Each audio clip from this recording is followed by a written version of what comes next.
All right, welcome back, everybody. You here at our Lavish World Agency interview. It's T, Teasy, Tommy, whatever you want to call me. We got an amazing artist today. Not only is he popping out here in the Bay, not only does he have a very, individual sound, not only is he a super genuine dude, we also got my guy Juice, aka GhettoHippieScum, in the building. What's going on?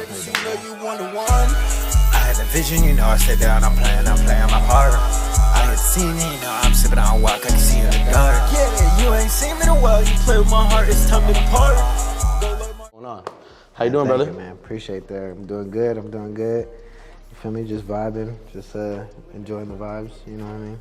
Awesome. Yeah. Hell yeah. We just had a great conversation. Definitely. So I'm excited to keep it rolling. You know what I'm saying?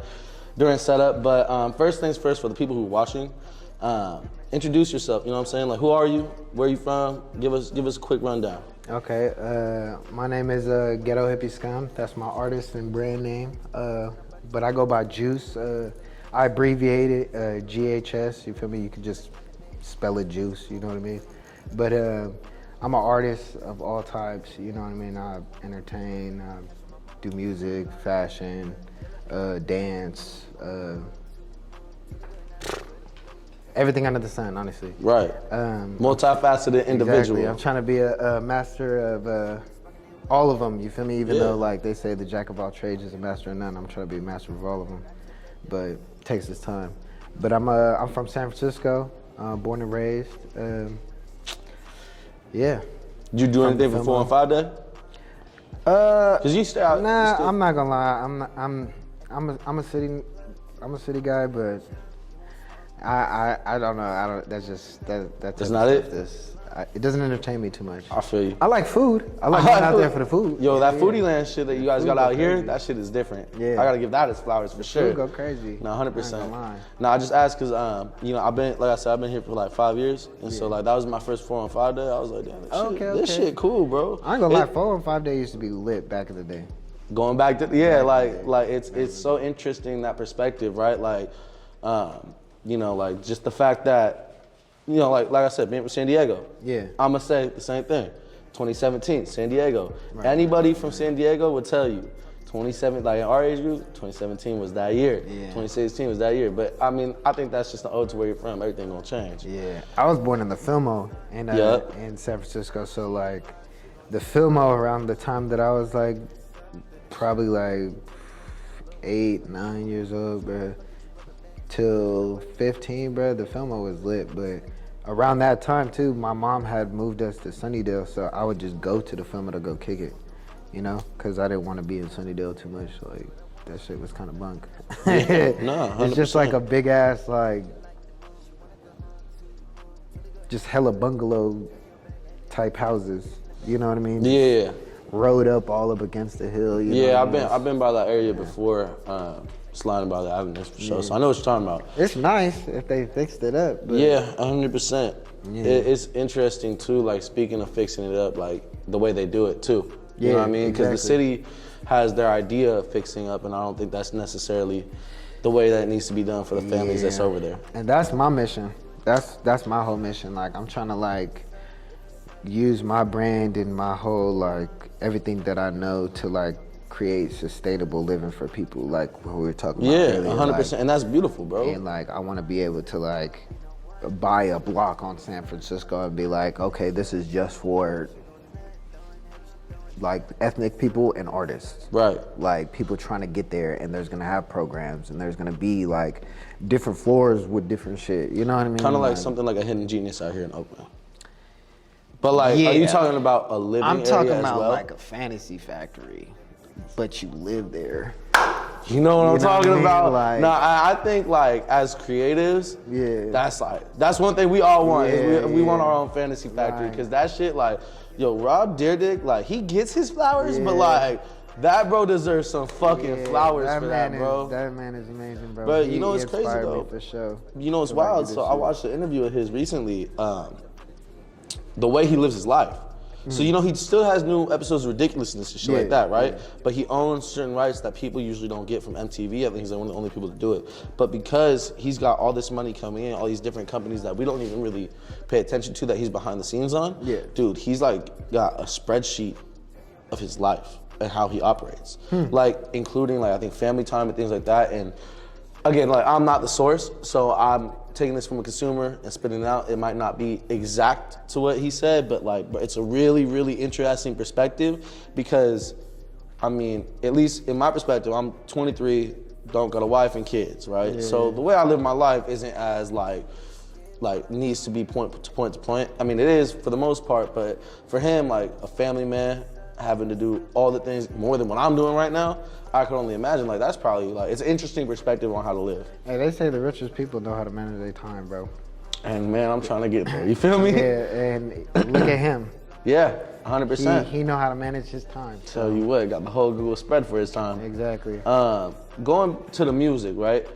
Out here in the Bay, what type of influences did you have? And, like, what would you say, even musically in general, influenced you? I was honestly just talking about this last night with my homegirl who's a stylist. She was like asking me what inspired me. I personally grew up, bro, like I'm first generation Bay Area. Okay. Like my family's not from here. Where are they from? My mom's from Mexico. My dad he grew up in Chicago. They were born in Louisiana, but his mom and his dad were born in Haiti. Okay. Yeah, so I believe so. That's the information I got. I gotta probably see what's up with my dad because my boy passed away like in 2018. So peace be with him, brother. Hey, thank you. Yeah, I'm first generation, so a lot of different music and things inspired me. Like I personally grew up off a lot of Erykah Badu and Lauryn Hill and. Hey, that miseducation, you feel me? Bro. That is. Yeah. I respect her so much for just I'ma drop the coldest shit in the world, and then that's what you getting. Right. But it's also like, come on. Hey, Erykah Badu is cold, bro. Erykah Badu is If you really amazing. listen to her lyrics, bro, she was saying some. That's somebody that, like, to be honest, I was really late to the party with. I'm not gonna lie. Like Lauryn Hill is somebody I grew up on. Like my mom would play Lauryn Hill here and there, like X Factor, like shit like that. But Erykah Badu, that wasn't really on my parents' timing as much. So that's one that, like, I had to do the research on myself, and like. From the amount I've done so far, I agree with you 100%. I fuck with all I grew up like mostly off like R&B. I fucked around with like Joe. Joe gets slept on. Joe. My mom, she actually introduced me to NSYNC too. I fucked with NSYNC. I didn't fuck with Backstreet Boys like that. Yeah. I fucked with NSYNC. Interesting. And then I got into like a lot of like rock growing up too. Okay. I started listening to like 9 Inch Nails. 9 Inch Nails is a slept-on band too, though. So like to speak to that, they're not really slept on. I ain't gonna. You don't think so? I feel like they have a big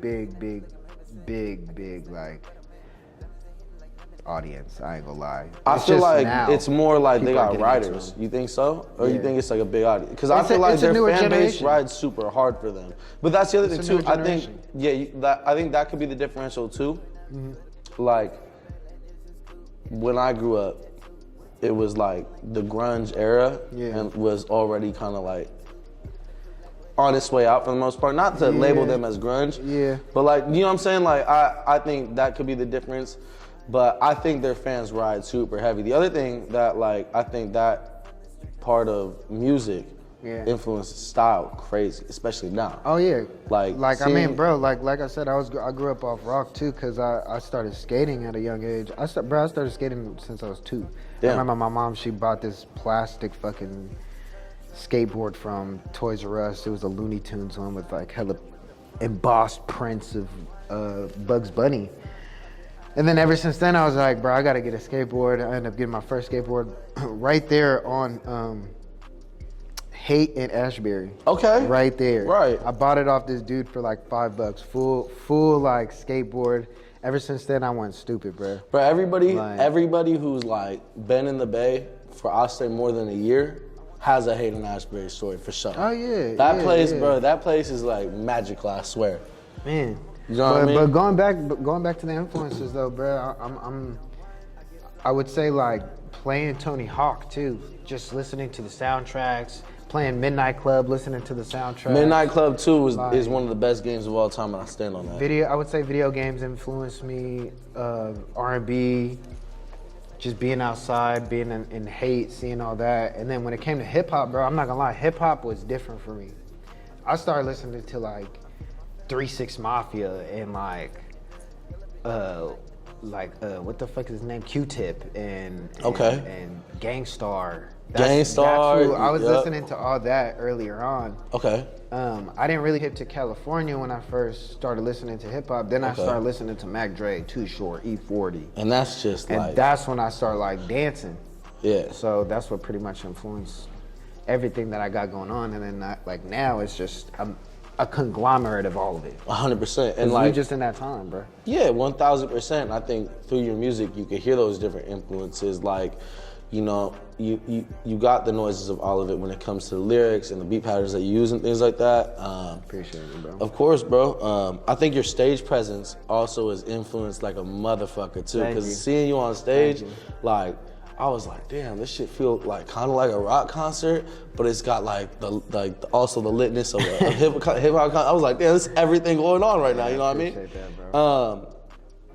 Passion-wise, right? Like, where did you get the passion for music? I know you say you were growing up on a lot of different things. Is that kind of where it was derived from, or is there more to it? I would say it's definitely like it's derived from that for sure. But I would say because the fact that like growing up, like you feel me? People grew up in like hard times, you know. I didn't have the hardest time growing up when I was like a baby. I want to say till I was like 3, but then once after 3, like my mom would tell me like, yeah, her things were just going downhill. We ended up moving to Sunnydale when I was 8, and then but yeah, like just having like no outlets is what drove the passion. Like I need to do something to not do what everybody else is doing. Cause then I found myself doing hella fuck shit. Like I found myself like robbing niggas and fucking doing real dumb shit. Yeah. I'm gonna just say that, real dumb shit. Yeah, 100%. Like, and yeah, I guess the fact that I didn't really have an outlet is what drove me to have that passion. Cause another thing growing up out here is like, it's so much you could do.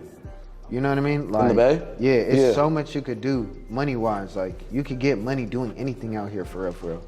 If you really, like, think about it. Going back to that work ethic. Yeah. For real, is like, once you either, I don't even think passion is as much into it. I think work ethic is really the overarching umbrella when it comes to making money out here in the Bay. Right. Like, work recognizes work. Right. Like, have a degree, don't have a degree. Right. Have a passion for what you're doing, don't. If you outworking everybody around you in your field, you won't eat out here. And that's one thing that's definitely prominent. But one thing I've learned that you can't stick your financial status to your passion out here.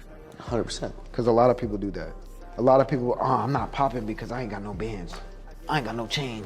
I ain't got no grill. I ain't got no whip. But that's the overnight facade that that's that, exactly. And like, it's unrealistic.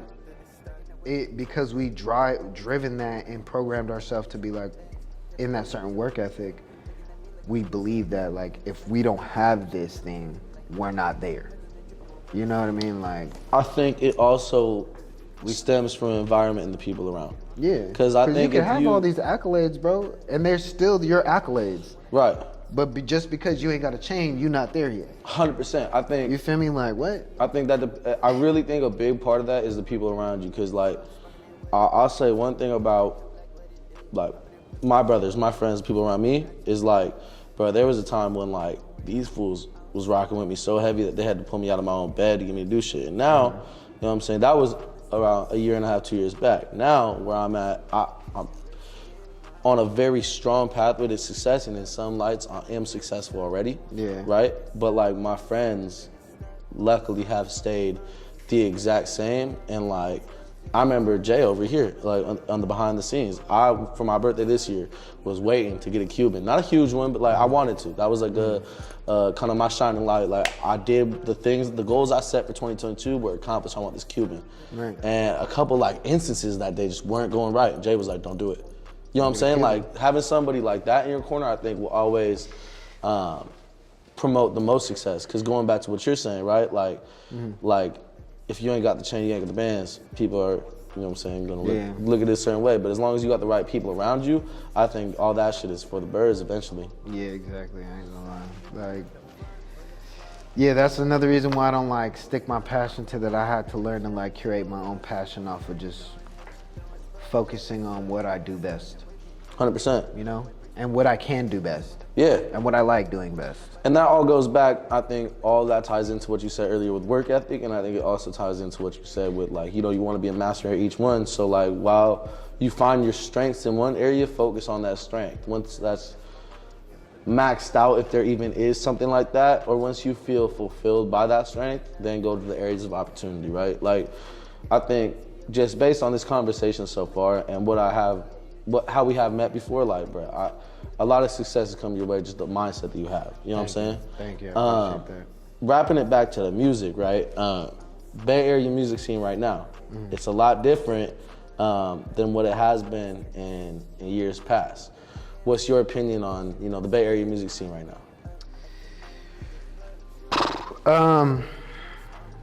It's kind of heavy. I'm not gonna lie. It's heavy because the cup's overflowing. There's so much shit out here that's going on that, you know, depending on how you look at it, the cup can be overflowing in a bad way and the cup can be overflowing in a good way.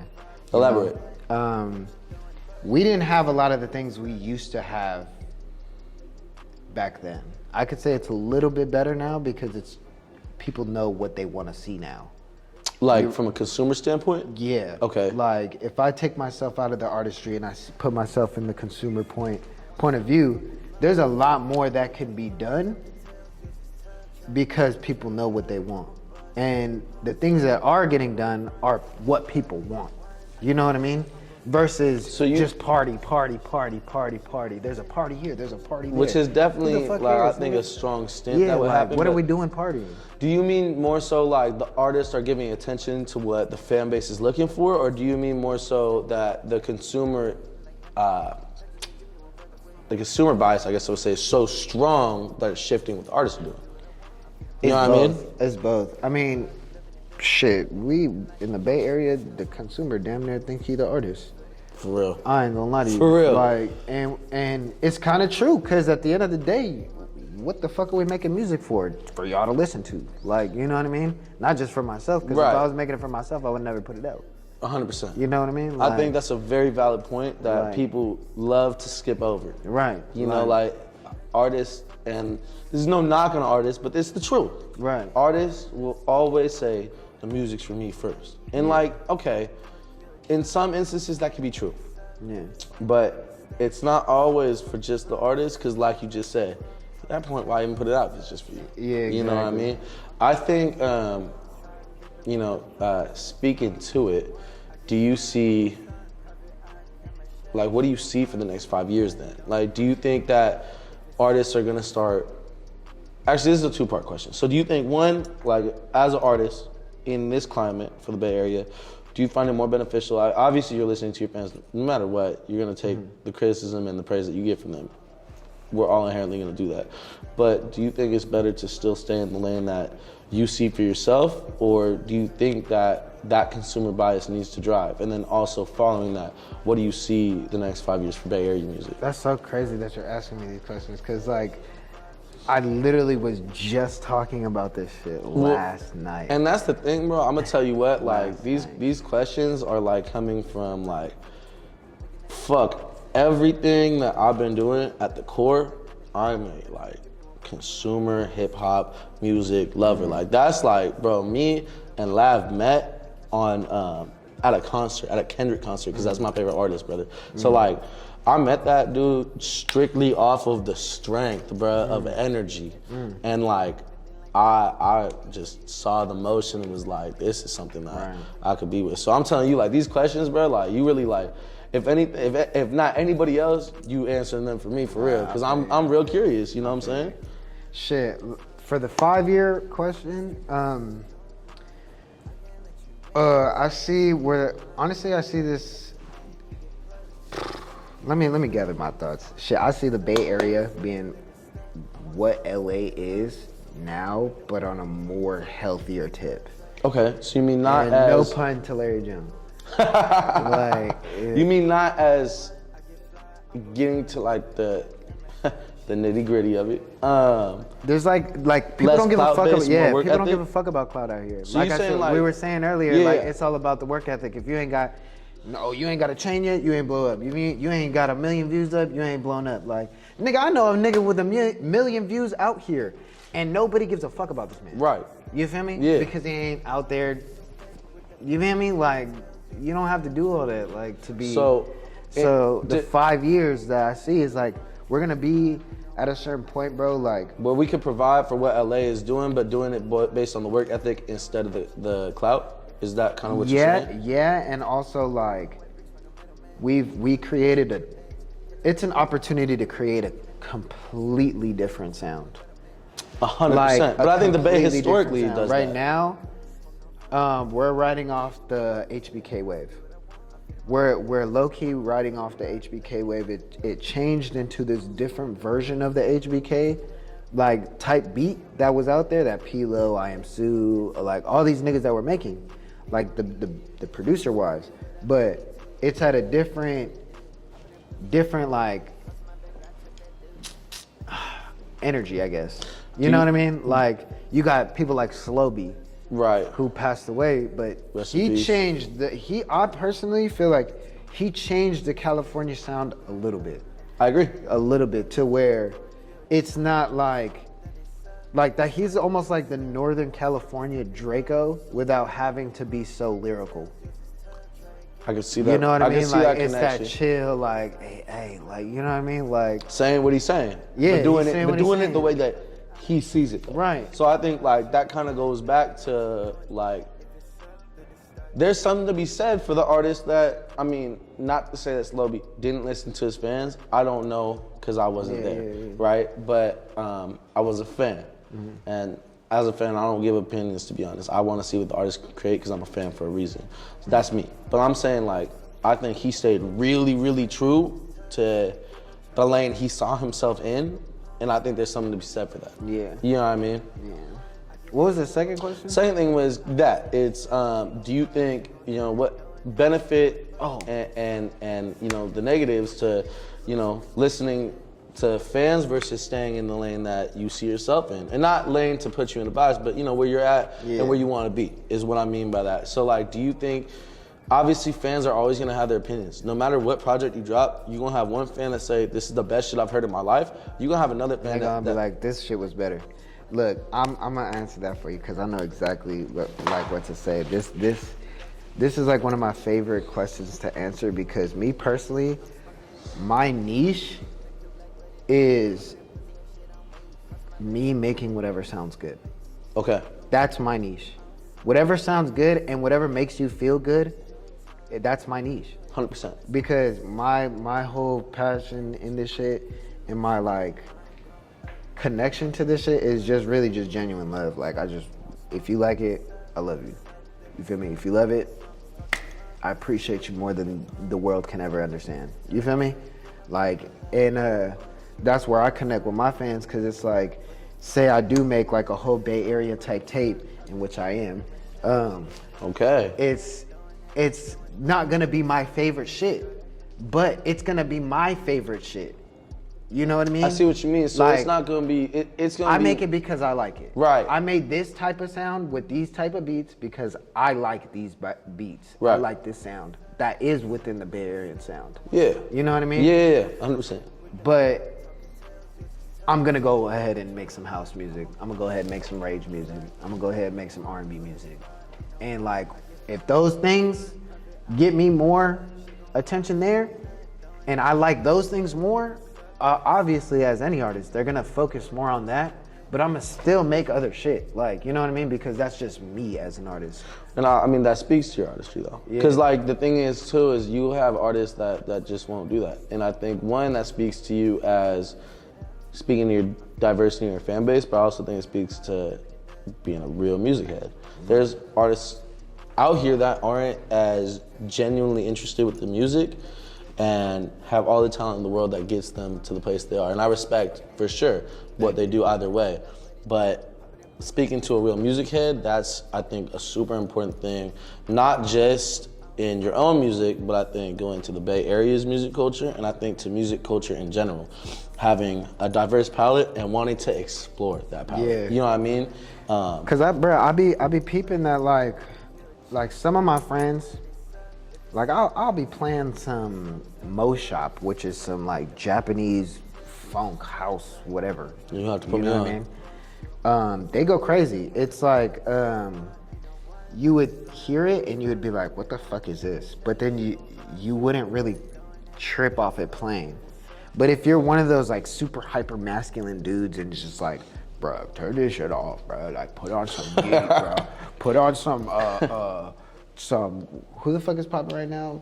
Fucking whoever the fuck is popping right now, bro. Put on that nigga, bro. Like straight munching that nigga shit, bro. So it's like, bro, expand your palette, bro. Like put on some fucking Aphex Twin, bro. Like who the fuck? Like maybe I want to vibe right now. Maybe I want to be in this fucking matrix mode where I'm working on my computer and I want to listen to this shit. Nigga, you don't gotta be in my house if you ain't gotta listen to shit. You ain't gotta be in my car, nigga. Type shit. Yeah. Nah, like, hey, I relate to that like a motherfucker, cause like shit.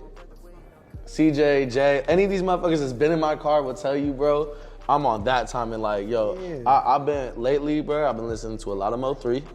Rest in peace to Mo3, but I fuck with Mo3. Okay. I like that you could hear the church in his singing. Okay. But also, I'm not like, familiar with that artist. I ain't gonna lie to you. Hey, we'll swap. We'll swap for sure.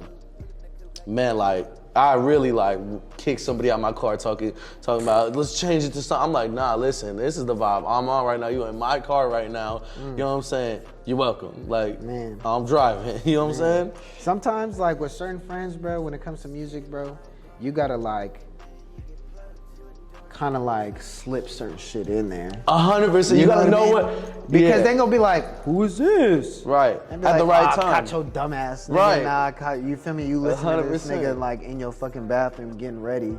Nigga, I caught your ass, nigga. Like, type shit. And like, damn. That should be funny as fuck. Yo, because it's like, it's almost like, bro,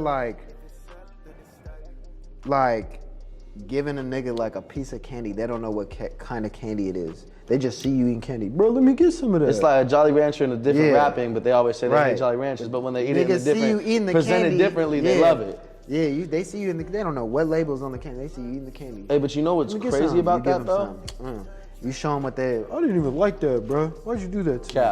Like, you know, bro, you just ate like 3-4 pieces. Just shit. Fuck, like, you know shit was mid. You know what I'm saying? Right. But you know what's crazy though? Like the craziest thing. This has been a weirdly enough a topic of conversation in my life for the past like 2 weeks with different facets.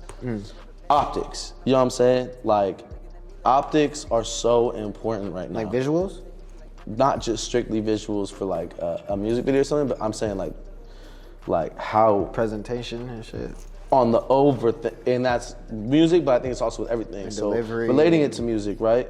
I think, shit, it's been a while since it's been all about like the music you're putting out and the listener. But for damn near I'll say the last decade, for real, optics I think play just as big of a part, if not a bigger part, than the actual sound. Yeah. I think if the sound is good, eventually it'll make it out. But I think the presentation of that sound, again, speaking just towards music right now, like I think that's the deciding factor, really, between somebody being at the top of the world and just making good music. So the thing about optics right now, I want to say, is that we are not in a time. We are, and we're not in a time where YouTube is super prevalent. You know what I mean? I think it's dependent though. It's very dependent. You on have the artist. No. For every artist, you have to depend on it. You know? I agree. So you gotta think about it like this. when YouTube first came out, everybody was doing video. Trying out this new thing, yeah. Right. It's the same thing now, but if you're a new artist, there's no point in you dropping hella videos. You ain't got no money to support your promotion. Right. You know what I mean? Because that's another thing that people forget about. If you do all these optics, you have to have money for promotion. That's what I meant by dependent artist to artist. Is like, for some, it's gonna make a lot of sense to do it this way, and for others, like, speaking to what you're saying, right? Like, YouTube is, I think, when you get to that level of artistry, because it's all levels and stages of your artistry for what you're doing. I think when you get to the YouTube level of things, that's when you're starting to like have a consistent revenue that you could put forward to that. Because TikTok is like YouTube, how YouTube used to be. Exactly, but the thing is, that's what I was about to relate it to. The thing is, like, before that YouTube stage where you have to funnel money in for that production, I think it really is off the strength of how you present yourself on a social media platform. Right. Because, like, I'm in a sense, a regular dude. Yeah. You know what I'm saying? To a sense. Like, but before I was even doing anything in entertainment, I was growing my Instagram account just off the strength of, like, who I was. I think that's what every artist, like, I think every artist could benefit from learning, like, and it's different for each artist because it's each individual, but, like, the stages that they go through. You know what I mean? Yeah. I mean, like I was saying, like, going back to the TikTok shit, like, that's the best way to create your optics now. If you create a fan base through those optics, through Triller, TikTok, Reels, Shorts, whatever, like short segmented, you know what I mean, type platform to use, people are like at a super consuming rate, like of just looking at things in 7 seconds. TikTok's trying to change that to make it to where it's like YouTube, you know? And they kind of did to where it's like, nah, that 7 second shit don't really matter no more. You know, like 7 seconds of fame, what is that really gonna do for you? It's gonna just kind of flood the market with a bunch of who's and like, you know, who are yous. But do you think it's, you know what I mean? So I have 2 questions based on the TikTok thing, right? So my first thing is, do you think that, like, cause you know you can put a sound over a video, do you think going viral that way versus going viral with specific videos that you make as an artist, which one do you think is more beneficial? And then my just be yourself, bro. Just be yourself. That's what the time we're in and what people want, bro. Like, people want to see you be you. People 100%. Don't want to see, like, bro, Instagram has fucked people up to where it's like, nigga, you think these motherfuckers getting money, nigga, you start kicking it with these niggas and you like, damn, bro, I'm actually like, I got way more emotion than you, and I ain't even finna say that because it's like, nigga, you might be a genuine nigga, you know what I mean? But the fact that you ingenuine about this like lifestyle that you live on Instagram kind of makes me feel like differently about you. Like, 100%, because if you don't present yourself not as you are, then that does take away that genuine part. Exactly. 100%. Like me personally, bro, I've had people tell me like, bro, you be flexing on IG, and I'm like, what the fuck are you talking about? Like, like I just be being me, bro. 100%. Like I when I first downloaded Instagram, bro, it was literally, I just looked at, you know, you could look at when you downloaded it and when you created your profile. But I didn't know that. Nigga, I created my shit January 21st, 2012, bro. Damn, so you had that shit for 11 years. For 11 years. I don't know when I created mine, because when Instagram came out, I was hella young. Yeah. Like, I think I was probably 11. Yeah. So probably, like, yeah. So like, you know, for me, it's shit. Mom see some on, you know, social media, better get that shit off. Right, you know what I mean? So like me, I had to learn how to use Instagram differently from how other people were using it, because I low-key got some of my following besides dancing off Tumblr.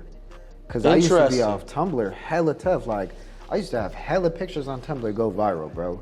Like, just off the rip, bro. And I guess like certain girls that followed me reblogged my shit, which went viral. People came to me, was like, what the fuck? Like, who is this guy? W's. I've gotten like people come to me like, bruh, I know your Tumblr. Like, and it's like, what the fuck? Like, that's especially now. That's the cuttiest shit someone's ever told me. is that they know me off Tumblr. If that was somebody said that in 2023, I'll be like, that's Cuddy. That's wild, bro. That's nuts. You're an FBI agent. No, for real. You're a narc. You're a narc. Yo, hey, that's like gotta be the worst insult, bro. Like you call, calling someone a narc. Getting like me personally, never. But like, I don't know. I think one of the worst insults to call somebody, bro, to be real, is being like, you're one of those. Yeah, because there could be so many different things. It just lets their mind wander, and they just eat themselves alive. One of what? Exactly. Now, you know what gets me, bro? I don't, like, you're weird, but like really meaning it. I'd rather be weird than one of those. Cause I don't know what you're talking about, and I want to know what you're talking about. You know what I mean? The thing is, though, is like you could spin it, cause like I'm like, yeah, I'm one of them ones. The fuck, like you feel me? Yeah, one of them ones, and they get one of them ones. Fuck, yeah, dude, right back at it. All right, I see what you mean. I see what you mean. Just keep it just eating man, you alive, it's just bro. the constant back and forth. Yeah, you know what I'm saying? Yeah, it's eating you alive. So first of all, congrats on the recent release. Oh, thank you. Live ones, dope. Thank you, bro. I've been bumping it. I fuck with it. Guardians is dope. I really fuck with that song. Thank you. That's probably my favorite song personally on the project. That's one of mine too. Okay, for sure. With that release, right, is there label talks, management talks, or are you focused right now on your independent grind? I'm on my independent shit, bro. I personally feel like I need a manager, but at the same time, I feel like I don't. I feel like more I need an assistant, if anything. Okay. And I'm not trying to compare women to assistants when I say this, or a girlfriend. Because, girlfriends sometimes get you to put yourself in check. Yeah, they help you do that. But yeah, 100%. I know I don't need a girlfriend right now. So it's like, yeah, I'm on my independent shit. Like, you know what they say too, though? Like, if the mindset is, if I have a girlfriend, I might tighten up this aspect, then shit. That means you gotta tighten up that aspect before you get the girlfriend. You know what I mean? Yeah, exactly. That way as men, we ready exactly. to fully provide for that person that we love. Exactly, because with that tape that I dropped, I'm not gonna lie, like, I want to say it was well put together because I definitely thought of a theme, and I definitely, I didn't expect all those songs to come together. That's the thing. Because I'm at a point where I make whatever type of song. I could make a fucking house song tomorrow, and then make a goddamn... Do you produce as well? Yeah, I produce. Okay. I produce a lot. I've been producing longer than I've been making music. Which, I mean... I used to produce off the phone, bro. Like, okay, so like Guitar Hero type shit? No. Oh, There's this app called the iMachine. Shout out Native Instruments, man. They go crazy. Okay. They have this app called iMachine, bro, and I remember 11th grade, 12th grade, I was just fucking around the app, didn't really know what I was doing. And then by the time 2013, I was like, I kind of want to start making beats for show. And I started really fucking with it, started fucking with GarageBand. Yo, I know the GarageBand grind when I first started making music. Yeah. Yo, people don't understand, bro. Older, people now would be like... GarageBand is fire. It's been fire. It's fire. But now what it is and what it was when I had to use it, kids these days, you know what I'm saying? iPad kids and shit. but then I got into Logic. Cause, that was my first program too. Cause DTB, shout out DTB, he helped me structure everything I needed to really structure and I met that boy when I was in a crazy time in my life. When I met that man, I was off. Literally in the setting that we met him, it was like this, and I was off Xans, shrooms, acid. Damn. We pulled up a pho. And we just smoking, bro. God damn. And I'm talking to bro like this, and I just start zooming off. Nigga, the walls are all fucking wavy. Bruh. But he helped me structure everything. So when it came down to live ones, I had to think of everything that I wanted to present to the world, cause I am a very chill person, but I'm also kind of eccentric. You know what I mean? It's super. And so I love that you brought that up. That's actually something that I was hoping we would get to. Is, it's from your music that I've consumed so far, from stage presence, seeing you at the show, But then also just the complete turnaround of our first couple interactions and now this conversation here, it's, I guess I have a couple questions about that, right? So my first one is, you know, would you consider that your outlet for that live side of you? Or is that kind of like, that's part of you and you choose when to show it? Because honestly, from my experience, which again, you know, we've met each other a few times, but it's not like we know each other super well. Right. But you are a pretty chill dude. Like, you're not really like super turned up, but going to like I said, stage presence music, it's live. I don't know, bro. I've learned how to be very stoic, bro.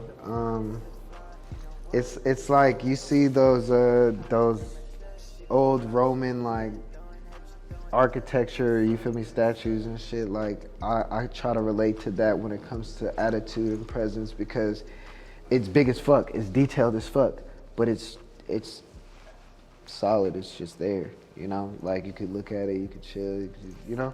Yeah. 100%. One thing that, you know, super important to me, you know, for you is I want to make sure that with this interview you're able to really let the people know who you are. So like the last thing I want to ask, you know what I'm saying, after this amazing interview we just did is, if you could say one thing to the people listening, to your fans you already have that are gonna tune in, as well as the new ears and new eyes watching, what would that thing be? Camera right here is our main camera if you want to say it directly to them. Shit, if I could tell my fans and people anything, for real. Yeah, I mean, whatever you feel. Live through love, shit, like, consideration is one of the highest forms of love. You know, you gotta be compassionate too, you know. You know, if I were to talk to my fans, I'd probably just talk to them just like I'm talking to you, bro. Like, I probably have so much to say to them. 100%. If you see me, talk to me. Bet. Bet. How about that? Like, that's fine. That's the perfect way to do it. Like, don't be scared to talk to me. I'm a chill person. Like, talk about anything for days, for real. 100%, yeah, because we've been talking for low-key hours, which has been great conversation. Yeah, I appreciate you, man. Of course. Appreciate you. All right, everybody, this has been the Lavish World Agency interview. Again, T, we got Ghetto Hippie Scum, aka Juice. Thank you. Thank you.